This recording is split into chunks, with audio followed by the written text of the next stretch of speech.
Nitoe wito kwenu ndugu washiriki ambao tumejulishwa kwamba mafunzo haya ama programu hii itahusisha washiriki 1474 kutoka kata zote 40 za wilaya ya Kilosa mliokusudiwa na mafunzo haya kuwa mabalozi wazuri wa mabadiliko chanya katika jamii yetu. Niwaombe, nendeni mkatekeleze majukumu mtakayopatiwa na wakufunzi kwa kuzingatia sheria ya mtoto ya mwaka 2009 Child Act namba 21 ya mwaka 2009 kwa lengo la kutokomeza kabisa ukatili huu dhidi ya watoto wetu wadogo ambao kwa 100% hawana hatia yoyote.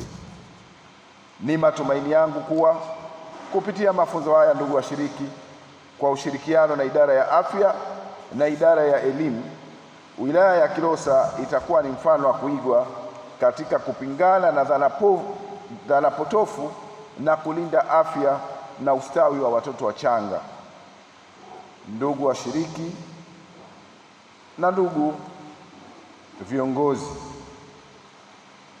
kazi ya kulinda ustawi wa kizazi cha leo na cha kesho ni jukumu letu la msingi, viongozi, wazazi na wanajamii pamoja na wahusika wote walioko katika makundi mtambuka, ili kusudi juhudi hizi ziweze kuwa juhudi za pamoja na si juhudi za taasisi moja ama kikundi cha watu fulani ama watu ambao wataamua kuwekeza aidha fedha ama vifaa ambavyo kwa namna moja ama nyingine, bila ya kushirikiana kwa pamoja, hatutaweza kutoka kwa mafanikio makubwa katika janga hilo. Wito wangu kwa wananchi kutokana na dhana hizi potofu, tumeelimishwa kwamba mambo haya yanapotokea mpaka mtu anaona achukue maamuzi ambayo ni hatarishi na ya ukatili. Kwa mfano, pale mtu anapodhani kwamba mtoto ana meno ya plastiki, ambayo ni dhana potofu, kwa sababu tunaambiwa kwamba haya meno ya plastiki ni mbegu za meno. Ndicho tunachotaka wananchi waelewe. Kwa hiyo wasihangaike kuyaondoa. Ukiona mtoto au ndugu yako yote ana kitu ambacho wewe unadhani ni hatarishi, fika kwenye kituo cha afya kilicho karibu nawe ili upate uchunguzi, lakini pia upatiwe ushauri wa kitaalamu, na kama kweli kuna tatizo lolote basi litibiwe.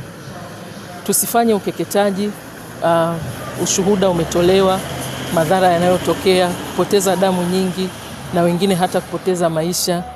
Tuthamini maisha, tuthamini afya ya kinywa na meno, tuwalinde watoto, tusiwafanyie ukatili, tusikekete viungo vyao vya kwenye kinywa na meno. Na tuendelee kuelimisha wale ambao wanapata elimu sasa, basi waendelee kuelimisha wengine, wakawe mabalozi kama ambavyo mgeni rasmi amesisitiza, ili mwisho wa siku jamii yetu yote iweze kupata hii elimu. Tunatekeleza mradi wa kutokomeza dhana potofu za ukeketaji wa viungo vya kinywani. Vipo viungo vitatu vinavyokeketwa, yani mbegu za meno, dhaniwa meno ya plastiki, wanakeketa udata, wanakeketa kimeo, kwa dhana kwamba zinasababisha magonjwa na hivyo hufanya vile kwa lengo la matibabu. Lakini ukweli ni kwamba kuna mambo ambayo yalikosewa, kukosekana uelewa, jamii zetu ziliwaingiza watoto kwenye ukatili mkali sana hivi.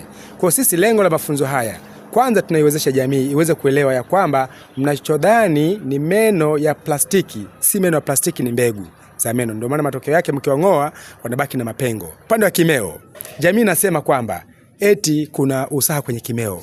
Kwa hiyo kimeo usaha ukipasukia tumboni unakufa. Tutasema nyie jamani, usaha ina maana kwa mfano usaha wa kwenye jino ukipasukia mdomoni ukaingia tumboni, mbona yeye hauui? Tunachokubania kwenye kimeo kweli huleta kikohozi, kwa sababu kile kimeo kikipata uambukizo kinakuwa jipu, kinarefuka, kinakereketa koo, unaanza kuwashwa na kukohoa sana. Ndio maana kikohozi hutokea, lakini si kwa sababu eti kinaua. Sasa kwenye kusema kinaua pale, usaha unaua, umeleta taharuki na hofu watu kujikuta wanakatwa hovyo hovyo, lakini bahati mbaya hakuna ganzi, hakuna glavu, hakuna tahadhari, hakuna kinga yote ile. Kuna wengine wamepoteza maisha kwa kutokwa damu, maambukizi zaidi, wakapata majipu kwenye makoo, kwenye maeneo ya mbegu za meno.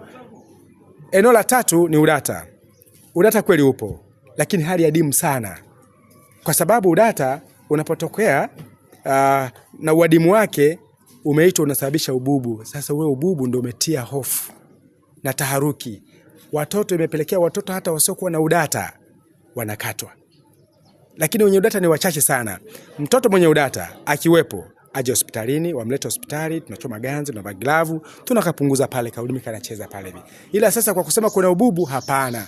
Mtoto mwenye udata atapata shida tu katika matamshi ya maneno hasa yanayohitaji ncha ya ulimi icheze, kwa mfano kama ra, ta, sa, na. Sara anakwenda Morogoro kwa njia ya treni. Kwa hiyo atapata shida kwa sababu ya ulimi hauchezi, lakini si kuwa bubu. Tunashauriwa hii elimu tulioipata tukae mabalozi wazuri kwenye jamii zetu. Watoto wetu wanapopata hizo changamoto za vimeo, yale meno ya plastiki tulikuwa tunayasikia, tusitoe kwa njia za kienyeji, bali tufike kwenye vituo vinavyotoa huduma ya afya, mahospitalini, na tutapata huduma vizuri kwa wakati na watoto wetu watapona. Na wengi walikuwa wanajua matatizo hayo ni haramu, lakini ni matatizo kama matatizo mengine na yanatibika. Kwa hiyo elimu tulioipata tutaifikisha kwa wananchi wetu na jamii zetu ili wasiendelee kujitibu kwa njia ya asili, wafike kwenye vituo vinavyotolea huduma ya afya. Mwanangu alipata changamoto ya kutapika na kuharisha na joto kali sana kwa muda wa wiki kama 2. Baada ya hapo ndio nikapeleka tiba za asili kwenda kung'oa zile meno. Wakadai kwamba ni meno za plastiki, wakazing'oa. Baada ya kuzing'oa ndio mwanangu akazidiwa, damu zikavuja. Kumbe alikuwa anameza zile damu. Alipokuwa anameza, mimi nikazani zinatoka tu, kumbe alikuwa anameza.